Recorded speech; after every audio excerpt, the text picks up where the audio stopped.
Tout le monde connaît certainement Elizabeth Short, le fameux dahlia noir assassiné dans d'atroces circonstances. Son meurtre non résolu à ce jour avait choqué l'opinion publique et plusieurs suspects potentiels avaient été identifiés. Je vous parle de cette affaire pour une bonne raison. En effet, les enquêteurs de l'époque ont peut-être établi une connexion entre l'affaire du dahlia noir et l'affaire qui nous attend aujourd'hui. Laissez-moi vous raconter l'histoire de Jane French, le meurtre au rouge à lèvres.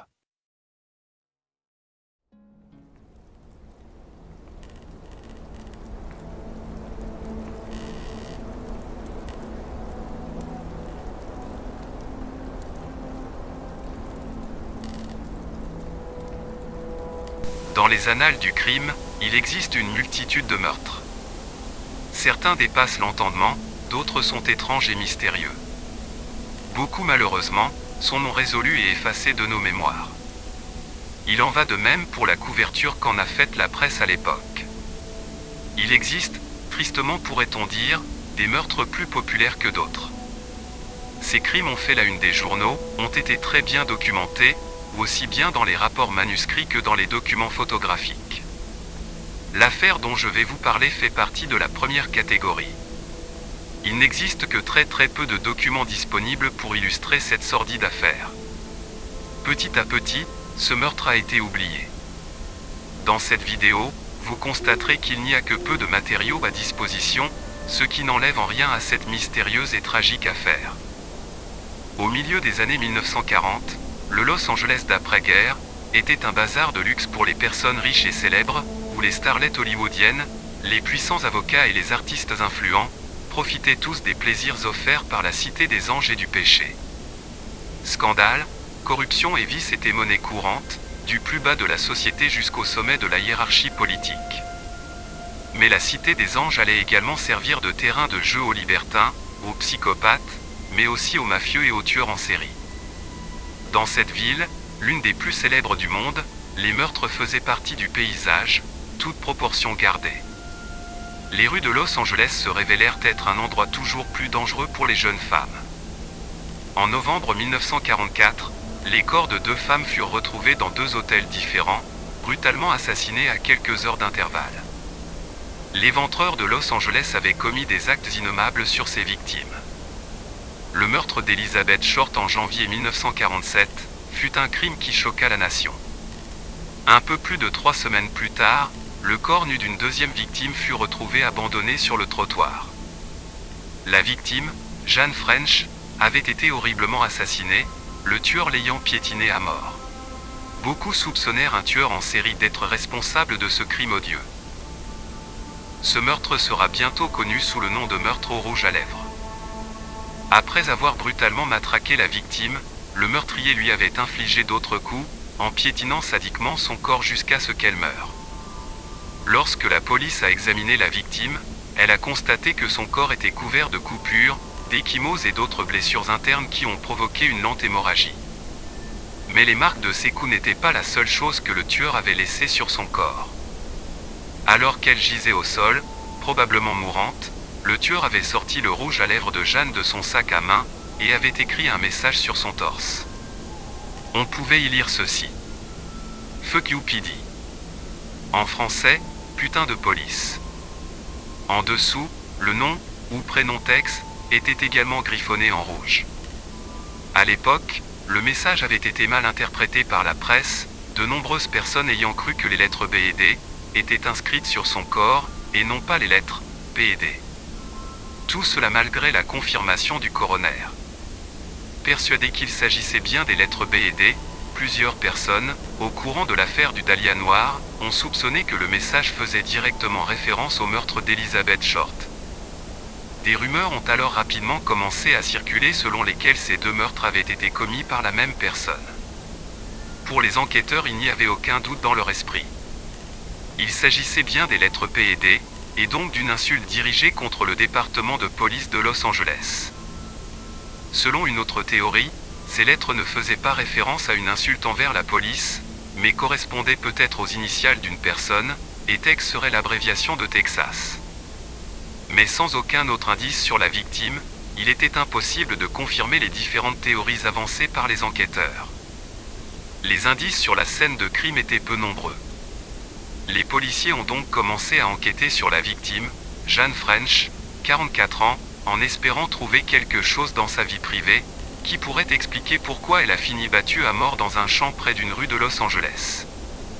Jane French est née Jane Axford, le 6 octobre 1902 au Texas, de Charles Claiborne Axford et d'Oma Thompson Randolph. On sait très peu de choses sur sa jeunesse. Les archives indiquent que la famille Axford a déménagé en Oklahoma, et que Jane avait 5 frères et sœurs. Charles, Clinton, Roy, Mark et Charloma. Malheureusement, 2 de ses frères et sœurs semblent être morts très jeunes. On sait également qu'à 18 ans, elle s'est mariée avec David Yandel Rader, un riche pétrolier originaire d'Amarillo, au Texas. En 1920, le couple accueille son premier et unique enfant, un fils qu'il prénomme David, en hommage à son père. Jane travaille comme infirmière à l'hôpital Saint-Anthony. Malheureusement, en 1924 le couple rencontre des problèmes, et se sépare rapidement. Après le divorce, Jane obtient la garde de son fils de 4 ans, et part s'installer à Los Angeles. C'est là qu'elle rencontre David Thomas, qui deviendra son deuxième mari en 1925. Le mariage est célébré le 3 mai, mais encore une fois, il sera de courte durée. Jane poursuit provisoirement son métier d'infirmière, puis elle intègre une équipe travaillant pour une compagnie pétrolière colombienne. Pendant un certain temps, elle exerce en parallèle ses tâches à l'hôpital et son travail au sein de la compagnie. Durant cette période, dans le cadre de ses obligations, elle effectue de nombreux vols aériens. Fascinée par l'aviation et l'idée d'explorer le ciel, elle abandonne finalement son métier d'infirmière.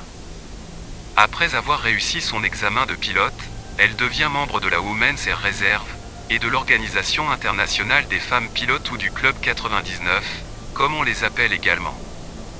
En 1931, elle pilotait sous le nom de Jane Axford Thomas. Elle avait acquis une certaine renommée et un certain succès en tant que pilote, gagnant même le surnom d'infirmière volante dans certains médias. Le 26 octobre 1931, elle se maria pour la 3e fois. Son nouveau mari, Curtis Perry Bauer, était également pilote. Comme les 2 mariages précédents, le 3e échoua également. Le couple se sépara après seulement 5 semaines de mariage. Il existe peu de documents sur les années suivantes de la vie de Jane French, mais il est possible qu'elle ait passé du temps à voyager et à vivre une vie mondaine avec son amie, l'héritière du pétrole Millicent Rodger. Elle aurait également eu plusieurs petits rôles d'actrice sous le nom de Jane Axford Thomas, mais cela n'a pas pu être confirmé. À Jacksonville, en Caroline du Nord, Jane se mariera pour la 4e fois le 30 décembre 1944, avec son dernier mari le militaire Frank French. Ce mariage ne commençait pas sous les meilleurs auspices. La relation était instable et Jane a commencé à boire fréquemment. Lorsqu'elle était ivre, Jane devenait souvent agressive et violente, accusant son mari Frank d'être le principal responsable de son comportement. La violence et la colère étaient présentes des 2 côtés. 2 ans plus tard, en 1947, le couple se sépara. Bien que le meurtre d'Elizabeth Short ait eu lieu 3 semaines auparavant, la police était d'avis que ce n'était pas le même individu qui avait commis ces 2 meurtres. Elle pensait plutôt rechercher 2 tueurs distincts. Les enquêteurs ont porté leur attention sur le suspect le plus évident, le mari de la victime, Frank French. Le couple avait eu une relation particulièrement instable, chacun étant violent envers l'autre. Peu avant le meurtre de Jane, Frank avait été arrêté après l'avoir frappé au visage, au cours d'une dispute particulièrement violente. On a également appris que dans les heures précédant son meurtre, Jane s'était rendue à l'appartement de son ex-mari. Elle était arrivée ivre, et comme c'était devenu fréquent, le couple a commencé à se disputer sur le porche. La dispute se serait terminée lorsque Jane a frappé Frank avec son sac à main avant de repartir en criant. Frank a été arrêté, il a confirmé la visite de son ex-femme à son appartement, et affirmé que c'était la dernière fois qu'il l'avait vue. Les officiers de police ont fait passer à French un test polygraphique, sous la supervision de l'officier Linehan et du chimiste de la police Ray Pinker.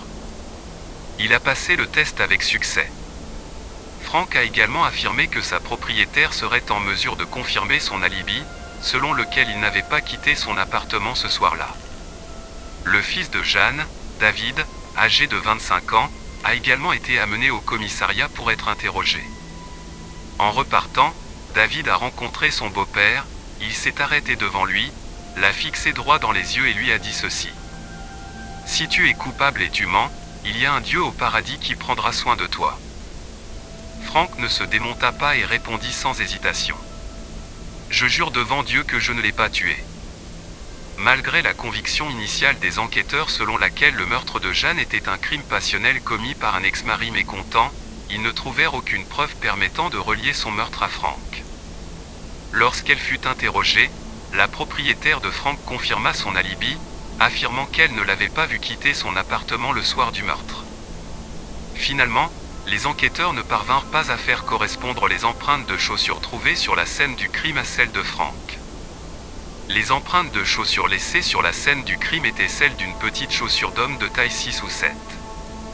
Les enquêteurs ont ensuite tenté de localiser un homme qui avait été vu avec Jeanne dans les heures précédant sa mort. Des témoins oculaires ont décrit un homme, vu avec Jeanne au Pan American Bar de West Washington Place, comme un homme de petite taille au teint foncé. Le barman qui travaillait la nuit du meurtre a déclaré que le couple était parti ensemble.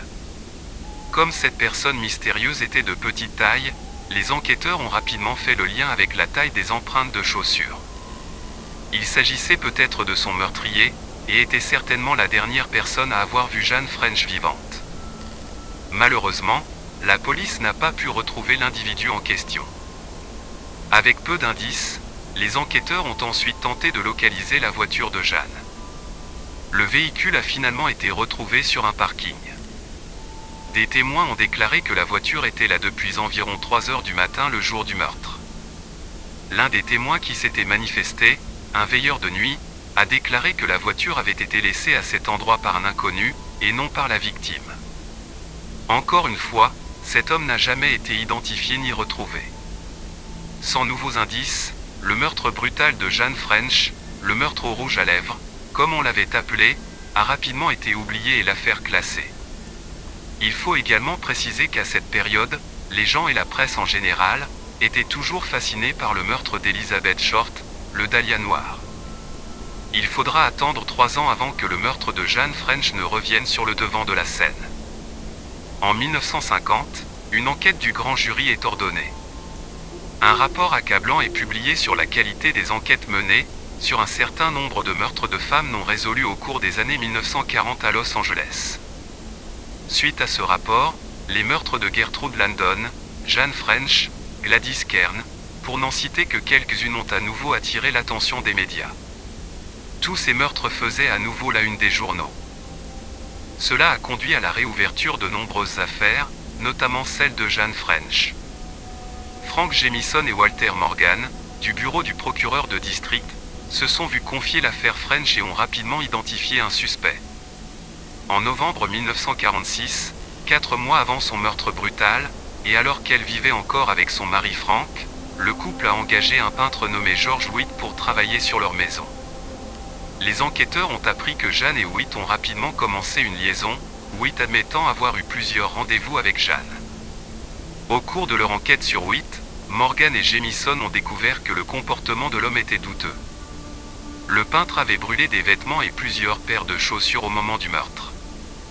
Lorsqu'on lui a demandé pourquoi, Witt aurait répondu qu'il avait agi ainsi parce qu'il craignait d'être soupçonné du crime. Cependant, bien qu'il ait l'air d'un suspect prometteur, George Witt a apparemment été en mesure de fournir un alibi solide. Il a rapidement été blanchi de toute implication. Une enquête plus poussée a permis de découvrir un autre homme dans la vie de Jeanne French. Jeanne correspondait avec un inconnu via une boîte postale, en utilisant un nom qu'elle portait lors d'un précédent mariage, Jeanne Thomas. Elle recevait du courrier à la poste de West Los Angeles, mais malgré tous les efforts déployés par la police, l'inconnu n'a jamais été retrouvé et identifié. Les enquêteurs ont décidé de retravailler sur une autre piste. Celle de l'homme à la peau foncée, vu avec Jeanne French peu avant son meurtre. Il devenait à son tour le principal suspect de cette affaire. Dans le Los Angeles de 1940, il y avait eu plusieurs cas de racisme, en particulier entre des hommes blancs et des membres de la communauté latino. Quelques années seulement avant le meurtre de Jane French, des émeutes avaient éclaté dans la petite ville de Zout Sout. Il était donc fort possible que le tueur s'était offensé à la vue d'une femme blanche en compagnie d'un homme à la peau foncée. Mais cette théorie était plutôt bancale et a finalement été abandonnée. Contre toute attente, un nouveau suspect fit son apparition, le docteur George Odell. Dans les années 1940, ce nom était synonyme de rumeurs sinistres de torture et de meurtres en série. Encore une fois, on faisait le rapprochement entre le meurtre d'Elizabeth Short et celui de Jane French. Selon la théorie de Steve Odell, lorsque la police avait annoncé détenir un suspect dans le meurtre du Black Dahlia, son père aurait assassiné Jane French pour narguer la police et leur montrer qu'il n'y avait qu'un seul tueur. Il était évident que le tueur nourrissait une certaine rancune envers les forces de l'ordre. Mais les problèmes du docteur Odell avec la justice ne commencèrent qu'en 1949, 2 ans après les meurtres, lorsqu'il fut arrêté pour suspicion d'inceste avec sa propre fille de 14 ans. Elle affirmait que son père l'avait mise enceinte, puis forcée à subir un avortement clandestin. Après cela, Odell attira l'attention des détectives qui enquêtaient sur le meurtre du Black Dahlia, et il devint rapidement le principal suspect, un médecin étant probablement le meurtrier. George Odell a souvent été cité comme étant le meurtrier de nombreuses femmes de Los Angeles, mais il existe peu de preuves qu'il ait commis le meurtre brutal de Jane French. Comme l'ont souligné d'autres auteurs, la chaussure de taille 6 ou 7 dont les empreintes ont été trouvées sur la scène du crime n'aurait pas pu être laissée par Odell, car il portait une taille plus grande. Sur la base de ces preuves, il semble peu probable qu'il soit l'auteur du crime. Pourtant, son fils Steve persiste dans ses déclarations. Selon lui, son père peut également être considéré comme suspect dans les tristement célèbres meurtres du Zodiac de San Francisco, ainsi que dans le meurtre du Jigsaw de Manille en 1967. Mais sans preuve concrète, le docteur George Odell reste simplement une personne d'intérêt. Le meurtre de Jane French reste non résolu, comme beaucoup d'autres meurtres de femmes commis à la même époque. Jane a vécu une vie relativement intéressante, et la nature brutale de ses derniers instants semble déplacée pour une femme qui, bien que capricieuse dans sa dernière relation, ne semblait jamais fréquenter les personnages louches qui traînaient dans le côté sombre de Los Angeles. Le mobile de sa mort et la raison pour laquelle elle a été assassinée si violemment n'ont jamais été élucidés. Ce n'était pas la première fois qu'un meurtrier utilisait du rouge à lèvres pour griffonner un message sur les corps de ses victimes. De 1945 à 1946, 3 victimes ont été assassinées lors d'une tuerie dans l'Illinois, dans ce qu'on appellera, comme dans l'affaire Jane French, les meurtres au rouge à lèvres. Le tueur, William Herrens, avait été arrêté et emprisonné pour ces crimes. Pour rajouter au mystère, Elizabeth Short, le Dahlia noir, avait une connexion avec ce William Herrens avant d'être assassiné. Combien de belles jeunes femmes, comme Jane, ont été tuées puis fait l'objet d'un petit article dans la presse, pour ensuite tomber dans l'oubli et disparaître de nos mémoires.